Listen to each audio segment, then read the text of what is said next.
అలాగే విరాట్ వాక్యాలు కూడా ఇర్మియా గారి ద్వారా రచింపబడిందండి. చూడండి 1:12 త్వరగా మమ్మల్ని వదిలేస్తారండి, కంగారు పడకండి. త్రోవను నడుచువారలారా ఇలాగు జరుగుట చూడగా మీకు చింతలేదా?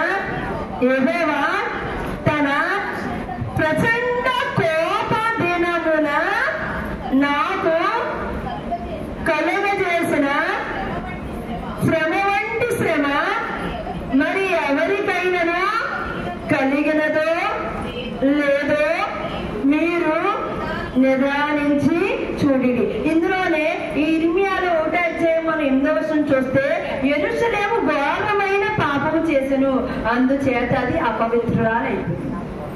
యెరూషలేము ఏం చేస్తున్నామా? ఘోరమైన. ఇక్కడ ఇర్మియా ప్రవక్త చెప్తున్నాడు యెరూషలేము పాడైపోయింది. ఎక్కడ చూసినా విలాపాలే, ఎక్కడ చూసినా విలాపాలే, ఉగ్రత, ప్రచండ కోపం. అదే శ్రమల కాలం అండి, అదే శ్రమల కాలం అని ఇర్మియా ప్రవక్త ద్వారా అక్కడ లిఖింపబడింది. అక్కడ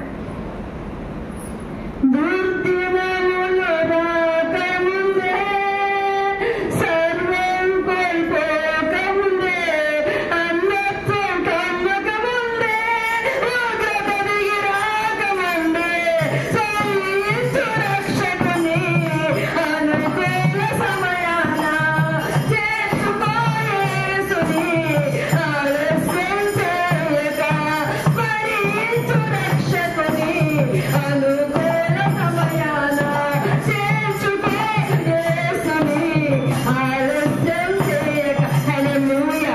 ఇర్మియా ప్రవక్త ద్వారా అర్థమైందండి. యెషయా ప్రవక్త చెప్పాడు, మోషే ప్రవక్త చెప్పాడు, ఇర్మియా ప్రవక్త చెప్పాడు, అలాగే అపోస్తలుడైన యోధా కూడా చెప్పాడండి. చూద్దామన్నా యోధా 1:13 తమ అవమానములు నురుగు వెళ్ళగక్కువారే సముద్రం యొక్క ప్రచండమైన అలలుగాను మార్గము తప్పి తిరుగు చుక్కలుగాను ఉన్నారు. వారి కొరకు గాఢాంధకారము నిరంతరము భద్రము చేయబడి ఉన్నది. ఇక్కడ గ్రంథం ఏం సెలవుస్తుందండి?